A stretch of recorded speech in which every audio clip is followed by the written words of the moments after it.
दोस्तों अस्सलाम वालेकुम वरहमतुल्लाहि वबरकातुहू। दोस्तों हम पढ़ने जा रहे हैं केमिस्ट्री 9th क्लास, और उसमें आज हम पढ़ेंगे electronegative character of non metals. Non metals का इलेक्ट्रोनेगेटिव करेक्टर्स पढ़ेंगे। आइए देखते हैं नॉन मेटल्स का इलेक्ट्रोनेगेटिव करेक्टर क्या होता है। Non metals have an affinity towards electrons. Non metals जो है वो इलेक्ट्रॉन्स की तरफ जो है एक कशिश का रुझान रखती हैं, उनकी तरफ, उनको अपनी तरफ जो है वो खींचती हैं, ठीक है, अट्रैक्ट करती हैं। दे टेंड्स टू गेन, ठीक है, इलेक्ट्रॉन्स, उनके अंदर इलेक्ट्रॉन को गेन करने की जो है सलाहियत होती है, ठीक है। बिकम्स नेगेटिवली चार्ज आयंस, और वो नेगेटिवली चार्ज आयंस बन जाती हैं, ठीक है। जो इलेक्ट्रोनेगेटिव एलिमेंट्स होते हैं और उसको हम एनाइंस कहते हैं। They are named as electronegative elements, उनको हम इलेक्ट्रोनेगेटिव एलिमेंट्स कहते हैं। तो नॉन मेटल्स के अंदर यानी ये प्रॉपर्टी है कि वो इलेक्ट्रॉन्स को अपनी तरफ जो है वो अट्रैक्ट करते हैं और इस तरह से इलेक्ट्रॉन को गेन करते हैं, और गेन करके नेगेटिव चार्ज आयन बन जाते हैं जिसको आप एनाइन कहते हैं, और उसके बाद इनको हम इलेक्ट्रोनेगेटिव एलिमेंट कहते हैं, ठीक है। इसकी एग्जांपल आप देखिएगा। अब इस इलेक्ट्रोनेगेटिव एलिमेंट को, ठीक है, electronegative character of an element कहते हैं, ठीक है, ऑफ नॉन मेटल्स का। अब क्लोरीन जो है, ये देखिएगा कि एक इलेक्ट्रॉन को अपनी तरफ जो है इसको ये अट्रैक्ट करती है और इसको गेन करती है, और गेन करने के बाद देखें इसके ऊपर एक नेगेटिव चार्ज आ गया है, यानी ये एनाइन बन गया है, यानी इसके ऊपर नेगेटिव चार्ज आ गया है, ठीक है। और ये बेसिकली एक इलेक्ट्रोनेगेटिव एलिमेंट बन चुका है। क्लोरीन जो है एक इलेक्ट्रोनेगेटिव एलिमेंट बन चुका है। इसी तरह ऑक्सीजन को देखें तो ये दो इलेक्ट्रॉन जो है वो अपनी तरफ अफिनिटी रखता है दो इलेक्ट्रॉन के लिए, और दो इलेक्ट्रॉन को ये हासिल करता है, गेन करता है, और इसके ऊपर दो नेगेटिव चार्ज आ जाते हैं और ये एनाइन बन जाता है। और इस तरह इलेक्ट्रोनेगेटिव एलिमेंट्स जो हैं, ठीक है, ये एक इलेक्ट्रोनेगेटिव एलिमेंट बन जाता है दो नेगेटिव चार्ज हासिल करके, ठीक है। तो इस तरह नॉन मेटल्स जो हैं वो इलेक्ट्रॉन्स को अपनी तरफ अट्रैक्ट करते हैं। क्यों करती हैं? इसका जवाब ये है कि नॉन मेटल जो है वो पीरियोडिक टेबल के बिल्कुल लास्ट में पाई जाती हैं। तो पीरियोडिक टेबल के सेकंड लास्ट में, और फिर उसके साथ वाले और उसके साथ वाले ग्रुप्स के अंदर ये पाई जाती हैं। तो वहाँ पर इनके आउटरमोस्ट शेल में प्यारे बच्चों या तो एक इलेक्ट्रॉन की कमी होती है वैले शेल में, या दो इलेक्ट्रॉन्स की, या तीन इलेक्ट्रॉन्स की। अब एक या दो या तीन, वैलेंस शेल में एक इलेक्ट्रॉन कम हो या दो इलेक्ट्रॉन कम हो या तीन, तो याद रखें कि वो एक या दो या तीन इलेक्ट्रॉन को हासिल करेगा। यानी किसी एलिमेंट में के वैलेंस शेल में एक इलेक्ट्रॉन कम हो तो वो हासिल करेगा, गेन करेगा उसको। दो कम हो तब भी गेन करेगा, तीन कम हो तब भी गेन करेगा।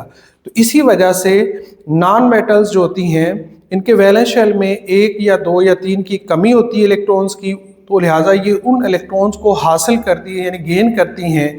तो गेन करने की वजह से इनके ऊपर इलेक्ट्रॉन, चूँकि उन पर नेगेटिव चार्ज होता है तो इलेक्ट्रॉन को गेन करती हैं, तो इन पर नेगेटिव चार्ज आ जाता है। तो इसी वजह से ये इलेक्ट्रोनेगेटिव एलिमेंट बन जाते हैं। मोस्ट इलेक्ट्रोनेगेटिव एलिमेंट कौन सा है? सबसे ज़्यादा इलेक्ट्रोनेगेटिव एलिमेंट फ्लोरीन है।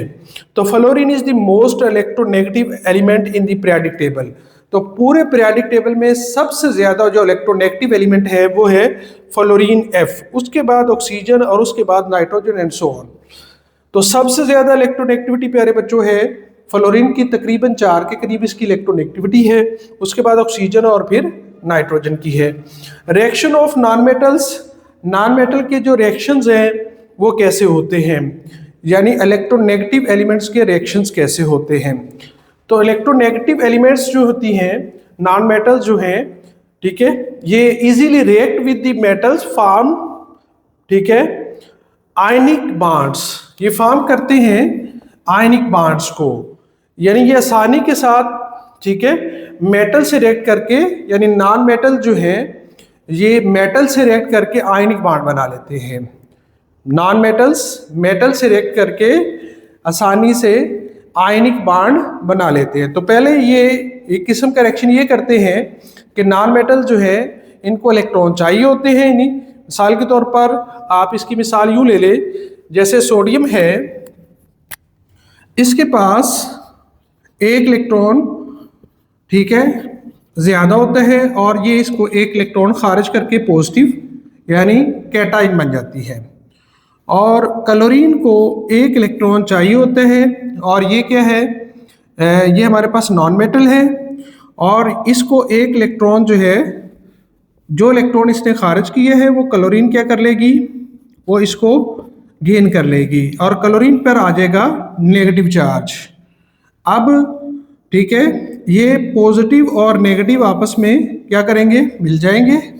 Na प्लस कैटाइन और Cl माइनस, ठीक है, एनाइन, ये मिलकर NaCl एक आयनिक बॉन्ड बना देंगे, एक आयनिक बॉन्ड बना देंगे। तो मेटल्स और नॉन मेटल्स जो है, मेटल और नॉन मेटल्स, ठीक है, मेटल्स और non metals in reaction of non metals.